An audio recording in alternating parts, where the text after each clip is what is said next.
princesse. Amen. Mais ce qui est important, c'est de placer la confiance à qui? À Dieu. À Dieu. Alléluia. Amen. Continuez ma soeur jusqu'à 21. Qui donne la sagesse aux sages. C'est Dieu-là, c'est lui qui donne quoi? La sagesse aux sages. Il a donné ça à Salomon. Salomon, que tous nous disons, il était un homme sage.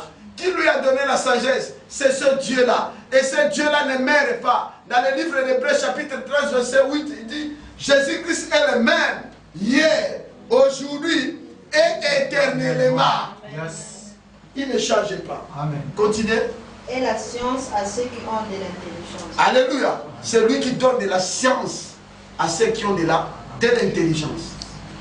Alléluia. C'est-à-dire, pourquoi Daniel disait ça dans sa prière? Il a compris parce que Daniel n'était pas dans son pays, il n'était pas en Israël quand il écrivait ça.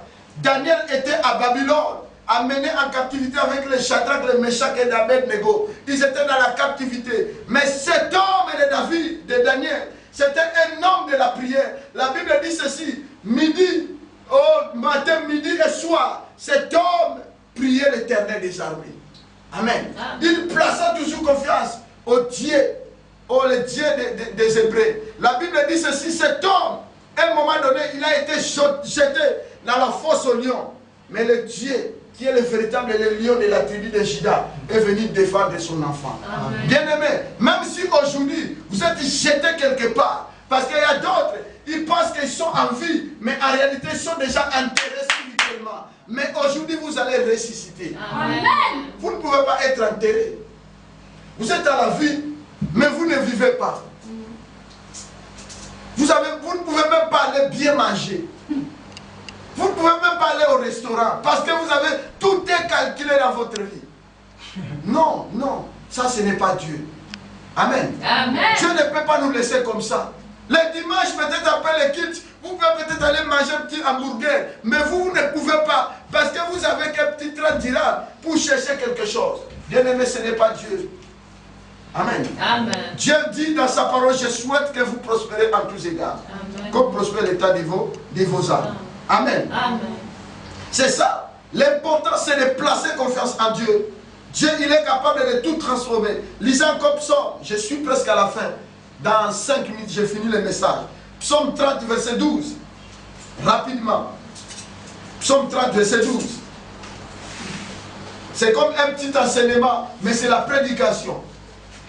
Psaume 30, verset 12. Qu'est-ce que la Bible dit ceci? Et tu as changé mes lamentations en allégresse. Amen. Tu as délié mon sac et tu m'as ceint de joie. Alléluia. Tu as changé quoi? Tu as changé mes lamentations en quoi? En allégresse. Lamentation, c'est quoi? Ça veut dire quoi?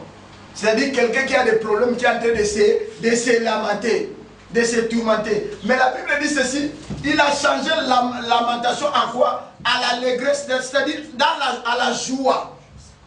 Quelqu'un qui était dans des lamentations. Oh Seigneur, jusqu'à quand ma situation? Seigneur, jusqu'à quand mon voyage? Jusqu'à quand? La Bible dit ceci, il changea la lamentation à l'allégresse. Amen. Bien-aimé, il est le seul, il est l'unique qu'on devait avoir confiance. Amen. Il est le seul. Bien-aimé, si les parents, le jour où j'ai été choqué, j'ai vu une actrice de mon pays que je ne veux pas citer parce que peut-être l'émission va entrer dans le YouTube. Cette soeur, elle est partie accoucher. Tout le monde la connaissait. Elle était très jolie. Elle est morte. Ça m'a choqué. Elle a laissé un enfant. Mais cette dame, quand on l'a ramenée, on partait même pour l'enterrer. Elle ne s'est même pas réveillée pour voir son enfant. Amen. Amen. Parce que la Bible dit ceci. Nous qui sommes vivants, nous connaissons que nous allons mourir. Mais ceux qui sont morts ne le savaient plus. Parce que leur mémoire est oubliée. Ils ne savent plus. Et chaque jour, Dieu nous fait goûter la mort à travers le sommeil. Quand nous dormons, notre mémoire est oubliée. Personne ne sait que je suis un tel. Je suis sorti de tel pays. Je suis comme ça. Quand tu te réveilles, oh, je suis au Maroc. Tu peux rêver même comme si tu es déjà à Paris.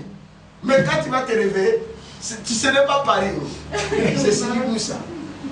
Amen. Amen. Tu rêves Paris, mais ce n'est pas Paris. Ce n'est pas tu réfères, c'est Sidi Moussa.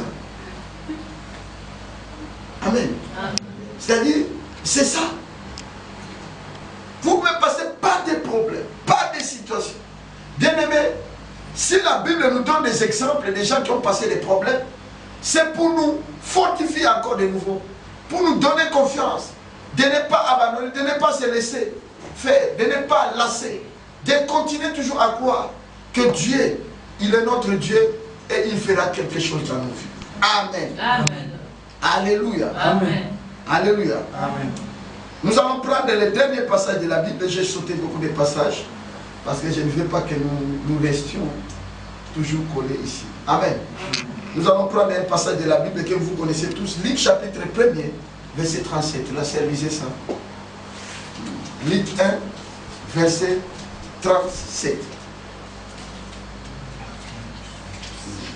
Luc 1, verset 37. Qu'est-ce que la Bible dit ceci? Luc 1, verset 37. Car rien n'est impossible à Dieu. Amen.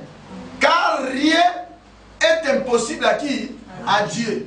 C'est-à-dire, si nous plaçons confiance à Dieu, écoute-moi, personne ici, vous le savez, personne ne peut demander à son frère ou à sa soeur ou à quelqu'un qui est en Europe, envoie-moi 10 000 euros. Parce qu'il n'a pas 10 000 euros. Vous savez, si vous allez demander l'argent, c'est le montant des voyages. Amen. Amen. Mais pour Dieu, l'impossible n'existe pas. Vous demandez à Dieu 10 000, il va te donner 10 000. Yes. Il te dit, bon, comme tu demandes 10 000, je te donne même 15 000. Parce qu'il a fait ça à Salomon. Salomon a demandé la sagesse. Dieu dit, ce n'est pas seulement la sagesse, prends aussi la richesse. Yes. Quand Dieu donne, il donne encore d'autres choses. Yes. Un jour, j'étais quelque part. Il y a quelqu'un qui priait Dieu. Il y a une soeur, elle est de nationalité ivoirienne. Et je me suis allé, j'étais avec un homme de Dieu. On est parti dans la ligue des pasteurs nigériens. Il m'a amené pour la première fois. On est arrivé et à la fin de compte, les pasteurs nigériens parlaient rigueur de mal, mais celui-ci il est qui? Je me suis placé, je suis pasteur comme ça.